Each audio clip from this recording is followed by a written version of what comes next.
This episode of Casual Friday is brought to you by Netflix. It didn't. I didn't see the big hoo-ha. You know, the yay about the Chick-fil-A.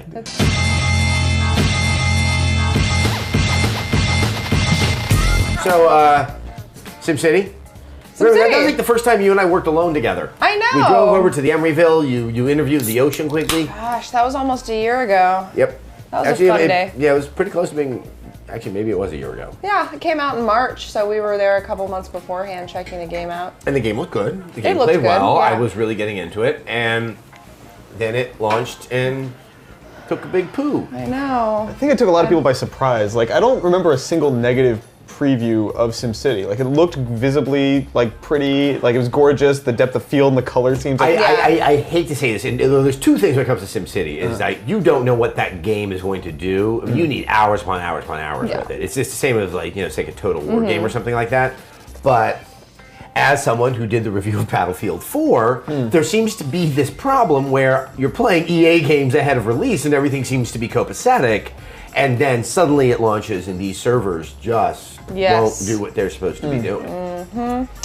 And we were talking about this earlier about how we think that, I mean, I feel like SimCity, like, you were saying that this is sort of the direction things are going in, being online only, which I totally agree with, you know? Yeah. But I feel like SimCity was not the right game for EA to do that with. And they did say that it was the team at Maxis who wanted to do that. And when I talked to the people at Maxis at that preview event, they were the ones who were really excited about it. And I have no reason to disbelieve that. It seemed genuine. And I've talked to people since the launch, people I trust, that really have said, no, this was Maxis's idea. I know everyone like looked at it as that DRM play.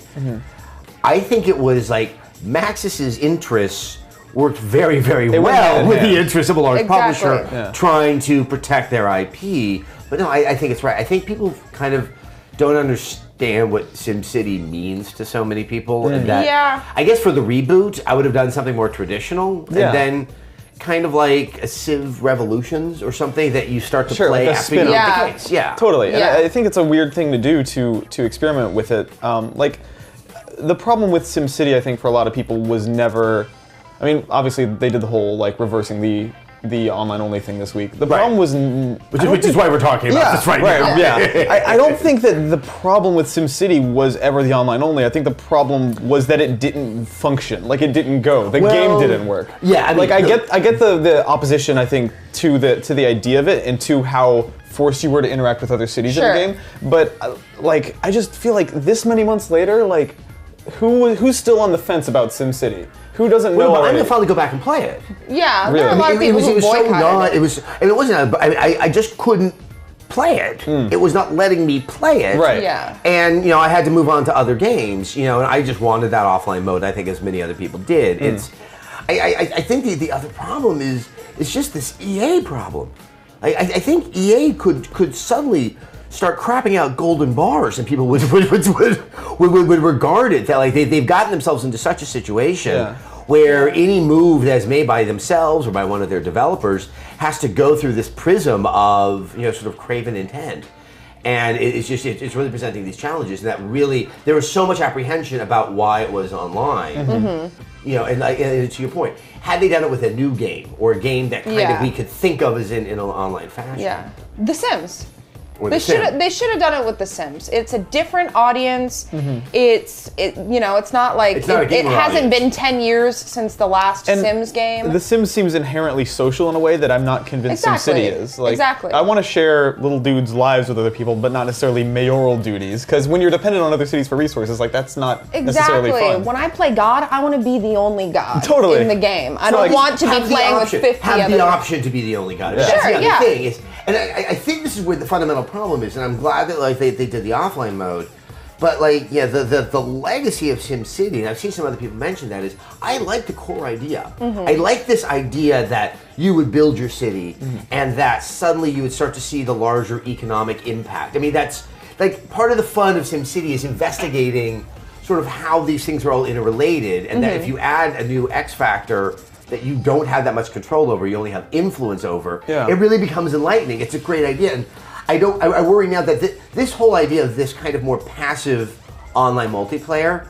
is something that's been so tainted that the typical kind of blinders on consumer base that seems to be out there right now for games is just going to be up in arms before even seeing if this is a good idea in implementation. Well, I wonder if there's a way to have it both ways. Like, there have been games in the past, I think Test Drive Unlimited on the Xbox did that thing where you just drive around and it would populate your area with other people who are online. Like, I think you can do it without hamstringing the game should just work all the time. Need for Speed Rivals, does a variance of that. We're going to see that we're seeing with a lot of driving games. Totally. But I think that I'd like to see this not just stay within the realm of driving games because it's such.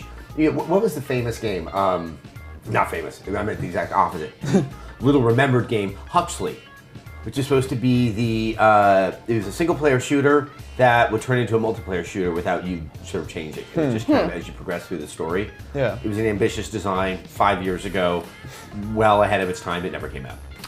And that, I mean, who knows how long ago they started working on SimCity, so that could have been an idea that they had to make it online, 4 years ago before everyone shat on EA as a company and their policies and everything. And I think it's kind of bittersweet that they're doing it now because people are going to be happy, but people are also going to be upset that they originally said that it was impossible to do this. That's true. When it wasn't, clearly. I think that was just a nice way of saying it's not impossible, but it would take a really long time. There's two quotes out there, right? There's the one quote where they say it would be impossible without some extremely time-intensive engineering, and then there's a tweet where they said, someone was like, what about offline only? And their tweet was, the game is so integrated with multiplayer that it's impossible. Which I think the amount of time that's happened, I think that bears it out. I know that there were all the hacks and the fixes, but I mean, it clearly that was the case. It just seems. It looks like just one of these numerous misadventures that EA seems to be going on. Yeah. But they also they said they'd been working on it for the past 6 months. So they started in August, 6 months after the game actually launched. A part of me is honestly wondering if they didn't sell the numbers that they were planning to and they think that this is going to help them. It also could be that they need to start making some olive branches to the audience out there. It's just, I don't see this as economically beneficial. They clearly spent a lot of money. I don't know if there was an expansion pack that was supposed to be in the works. It would be a useless expansion pack because you've already kind of alienated almost every consumer of the game. But they need to start showing some type of traction. I mean, we saw something similar with Battlefield 4, where a lot of the expanded content was put on hold until the game would actually function. I mean, this is at least a sense of responsibility that I don't think at least been so publicly demonstrated by EA in the past. I still feel like kind of like you alluded to, the fundamental game that is the 2012 or 2013 SimCity is just so different from what you've come to expect from it. Like, the cities are so small. I guess what's exciting to me is that they talk in their press release or whatever that this opens up modding. They're going to add modding to the game now. Yeah. And I wonder if people will be able to maybe turn the game into the game they wanted it to be. Yeah. That's going to be interesting to see if this is kind of a harbinger of other fundamental changes to SimCity that come from outside of EA. I mean, it would be interesting to see, if this can revitalize the game, not by the game itself, but by probably 5-7% of the people that purchased it in the first place that are still kind of devoted and really want to give it another shot, another try, and hopefully they're creative enough that they can make that happen. But it was just so funny when we went down there to check it out. It was a game I was interested in, but it all came back when I sat down there, just kind of playing my city there. It's like, this is like that game where you lose hours upon hours. Yeah, it was like playing the original SimCity again for the first time. Yeah, it was incredible. Well, you remember the city size controversy and stuff, right? I do, yeah. There's no way in the first half hour of a press demo you're going to pick up on that, because it just feels like SimCity being exactly how you remembered it. Yeah. It's not until I think the late game that people realized that it was severely sort of. This is a notorious problem with other games. The Total War series has this problem where it's like after hour 40, suddenly the cracks start to appear, and like for people that have devoted that much time to then see it kind of turn on them, and that like their work could suddenly just all go to shit is really.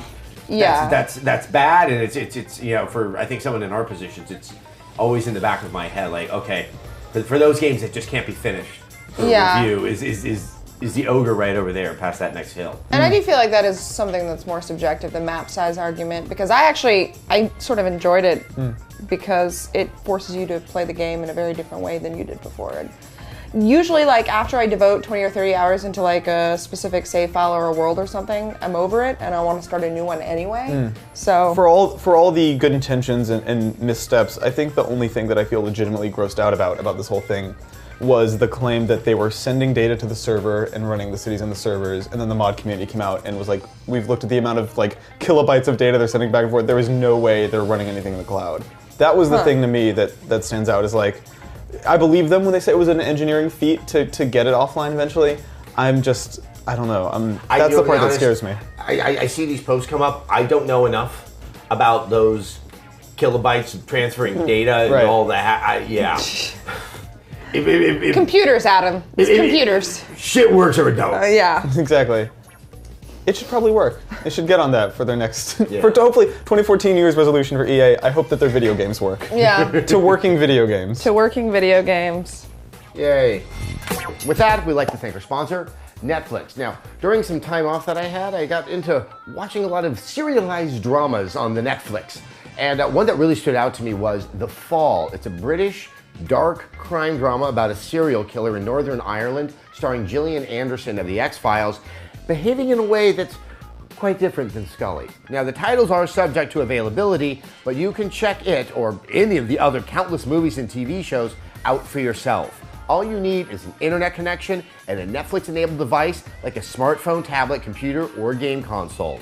You can get a free trial membership and support Rev3 Games by signing up at netflix.com/casual.